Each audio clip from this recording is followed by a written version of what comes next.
Hey guys, what is up? It's Dusty here and welcome back to another crypto video. And guys, we all know it. Smart money is moving and the question is, where is it moving to and what should we be doing? So today we're doing a little bit of technical analysis on the Bitcoin and crypto prices, but more importantly, we're giving you guys a rundown of what the smart money is thinking right now and what we should be doing to basically get the best results for our portfolios. Having said that, guys, if you do end up enjoying this video, don't forget to press that like button. And this is the type of content I make every single day, so if you like it, make sure you also subscribe to the channel. Having said that, Bitcoin, ETH, every single crypto right now is in the green. However, you most likely noticed a couple of coins are in the red, which are Mana, most likely a couple of other metaverse coins, as those basically did really extremely well over the last couple of days when most of the crypto market was going down. Then again, what is also quite apparent is that altcoins are actually rallying a lot further than Bitcoin is. I don't think there's really many altcoins within this list that are going up less than Bitcoin is right now. And that's mostly because, as I've said for the last 2 days, I am stacking up on altcoins. ADA is going to go easily back to $2.50, Solana back to $250, XRP most likely back to $1.30, Polkadot back to 50 bucks, and so forth for a lot of these cryptos. And I'm anticipating it, I'm waiting for it, and I know it's about to happen. Why though, right? Why are we buying Crow so much? Why is it going up so much? Well, it's the logic in the crypto market right now. If you're wondering why things went down, it is definitely the infrastructure bill and people's fear of the consequences of US regulations. And also from a certain perspective, it's the most important levels for Bitcoin. We covered earlier how for Bitcoin, one of the most interesting levels was 58.8 thousand or something along those lines. We can quickly see here how it was one of the most interesting Fibonacci points depending on what swing we take. If we actually take the complete swing low, we can actually kind of see a different value, I guess, at that point. We can see here we didn't actually touch the surface then just quite yet if we take the complete swing. However, if we actually kind of numb this down to the swing with the actual body, we can see we hit a perfect 0.618 Fibonacci point, and that might be what whales are reacting to. Again, short term, just kind of thinking aloud here. However, CoinsKid also posted it like this. Bitcoin bounced from the 0.382, which is kind of the same point, right? 0.618, 0.382. Like a boss, I'm looking for a bottom pattern here for a reversal. Simple TA. If Bitcoin loses this support, put some cheeky bids on the 0.50 for a bounce. Not financial advice. Fibs do not tell lies. Why is that so? Well, as I've said, guys, at the start of the video, we're talking about smart money. We're talking about people who make choices really not on emotion whatsoever. And what they usually do is two things. Either they manipulate the market, the real smart money, the big money, or they know where the market is going to be manipulated to, and so they react to it. Right now, there really isn't much fear in the crypto realm. We can look up a fear and greed index, but I don't think it's necessary. More importantly, we kind of notice and think for ourselves. Are most people fearful right now? Well, no. If I look at my family here, look at my relatives, look at my friends, not many people think the bull run is actually over. And usually when Bitcoin corrects like this and we're expecting some really negative feedback from a huge statement like this, well, my people are really fearful. But the majority of people don't even know that this exists. So there is some extra pressure for whales this time around, as we're in an extremely bullish market. Most people expect that. All coins that are really memey, like the Doge E coins, like the XR Doge, the Floki, the Saitama, are still doing well, which is all results and all links that we're in an extremely bullish market. Together with the fact that Crow, a coin that is an exchange token, is still doing so well, it's all tokens that we are all sort of little hints that we are still in an extremely bullish market. So what does that then mean? Well, that means we are being manipulated to certain points. And as we're seeing right now, the Fibonacci levels absolutely mean nothing in trading, except for the fact that so many people use them that the price logically, because if everybody uses them, comes back to those types of areas. As a lot of people will put, for example, if we have an important point here, 55.8 thousand. A lot of people will put up a buy order right here at about, let's say, $56,000, a little bit above a Fibonacci level. And the same thing goes for a sell order, a little bit below, for example, 60,600. This is because people like to trade these things and make money with bounces. So it's again going to be logical that we're going to find some resistance below this point, as a lot of people will use this exact Fibonacci point. And the more often that it happens, the more people will also use it, following only support and resistance without Fibonacci.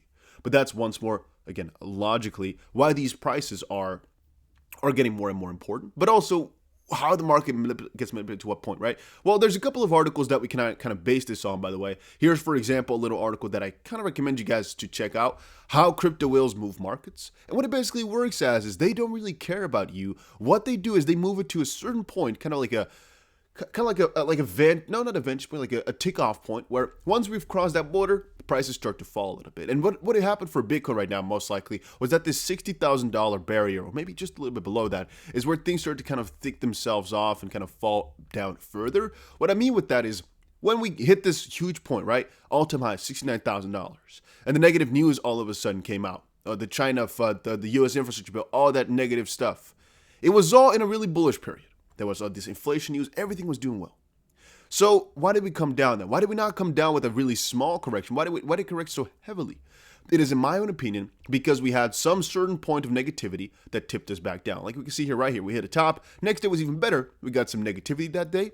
And there was a certain spike of just negativity, or a certain huge amount of whales, as we can see in the volume a little bit, that just tried to push the price down further. And once it got below this little mark here at about, I'm going to say $60,000, but about $58,000 to $60,000, again, we went to the nearest level, which here was about 55.8 or so something thousand dollars before I coming back up. It's just logic. They try to push it beyond a little boundary.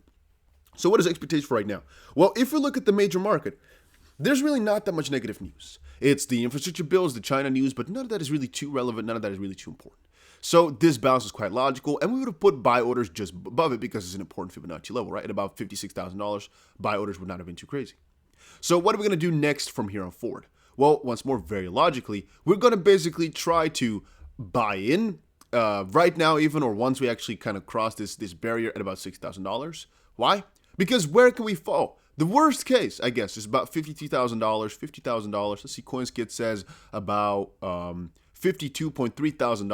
Worst case for Bitcoin, that we're going to fall that low. But if we do, all I have to do is basically make sure that the buy that I have right now is going to weigh out with the buy I put right there. And that is exactly what the smart money knows too. They can manipulate how far we go because they know the tactics, and they most likely have an incentive in the price moving in a certain direction. If the price goes down, guys, there is a lot of people who make money that way. There's a lot of people who do, because being the contrarian in a certain market can make you a lot of profit for these small types of moves. Realize this, guys. If the majority of people are pushing it upwards, every single time it comes back down, there's some person, some entity making a ton of money on that specific move because they shorted, for example, at the top with so much money or such severity by putting in a couple of other factors in play where they can make, let's see here real quick. They can make 17, 18, almost 20% on one move like that. And again, the majority of people are not even going to notice that a lot of money was made here for some very, I guess, you could call it lucky, you could call some influential individuals. So right now, a lot of people are buying back this dip, but you can also say the big guys are knowing the game that's about to be played because they know the levels, they know the most important parts. And that's also, of course, how trading kind of, what it kind of comes back down to, knowing the levels. And right now, the most important zone for Bitcoin, which we're coming right back into, is this little zone right here. We're coming right back into it, guys. We're coming right back into it. And I'm just buying freaking altcoins. I'm not even buying Bitcoin too much. Bitcoin just sets the tone, but it's overall pretty bullish.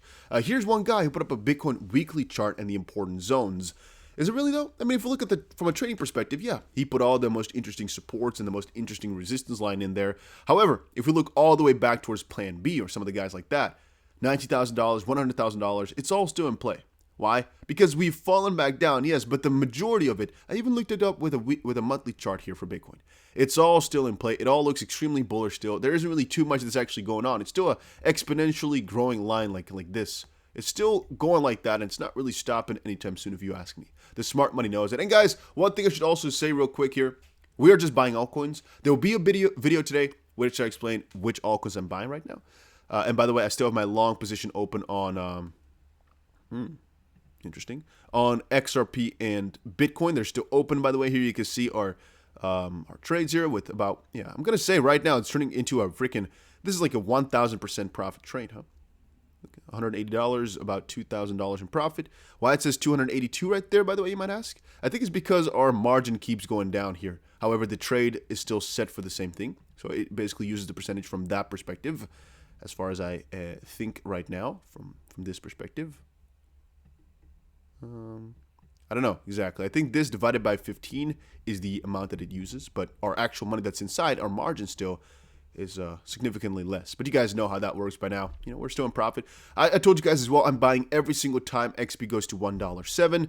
People who watch my channel for a little while know I've said that about 1,000 times, but every single time that we did, guys, would have been a beautiful and really, really profitable trade. And what we would have done, as I said before, with I think $1.24, I told you guys let's have a stop loss at about $1.16. That one unfortunately only worked about 4 times and then failed the 5th. This $1.07 mark worked so many times, and right now even our stop loss would have been 98 cents. Here, we wouldn't have even hit it. So it would have been a profitable trade time and time again. Yeah, I keep hinting many of those gems. Right now still, guys, I'm buying every single time XP hits $1.07 or a little bit below that. I'm trying to buy in. We don't have it open right now in the bigger chart, but I do that. And as I've said before, it's about the small things, but every single thing in trading matters. What I mean with that is, even if you get 1%, it's beautiful. And people often criticize me when I say that I, for example, traded XRP from $1.07 to about $1.09 because it's almost no profit whatsoever. They say, oh, that's no trade. Well, guys, if I can buy it here, for example, $1.65, and I can sell it here, that's 3% profit. That's, for example, huge on its own, but I also do it with 10 times leverage. So in theory, we can actually try to scalp the smallest parts of profit. For example, this move right here is 15% profit on the money that I put in. If we again look at the exponential function here for ourselves, just for a little comparison, the power of compounding, right?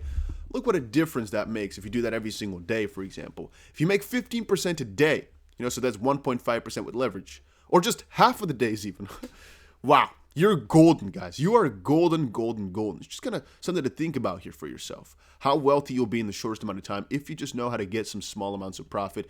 And again, guys, my strategies here, they usually work, let's say, 5 times and then fail once. And even though you will lose some money if it fails, with the 5 times you won before, usually it ends up being a really, really juicy situation. So right now for XP, I'm buying that. For the majority of the part here, I'm not actually having too many long positions open, but I do think right now is a very good time to do so because worst case here, we're going to fall down a little bit lower, but I don't think we'll actually get stopped out. And so I could just start adding, compounding to my long positions and then get a huge breakout deal pretty soon here. For XRP, of course, we're still hoping it's going to break out of about $1.18 or so before we're going completely bullish. However, right now we got ourselves a nice little bounce from the, I guess, $1 mark or around that area here. So I'm just buying in as much as I can. For most pairs, I'm doing that right now. I'm just buying in. It's crazy to see. Altcoins did deviate a little bit from the line, guys. So this is one of the first times where it got a little bit bearish. However, it was not such a deviation where we actually have to start worrying, as of course we all know now. It's a good little correction that we've seen. You can see for Ethereum as well, how it came right back down to the 0.618 before we're just bouncing back up. Happens very freaking often. So yes, I'm still bullish. Yes, we're still going to continue on forward, most likely. And it's a bull market. Don't let these big guys steal your money away from you. No. They want to make you fear. They want to make you scared so you sell your coins. No. It ain't us. It ain't us.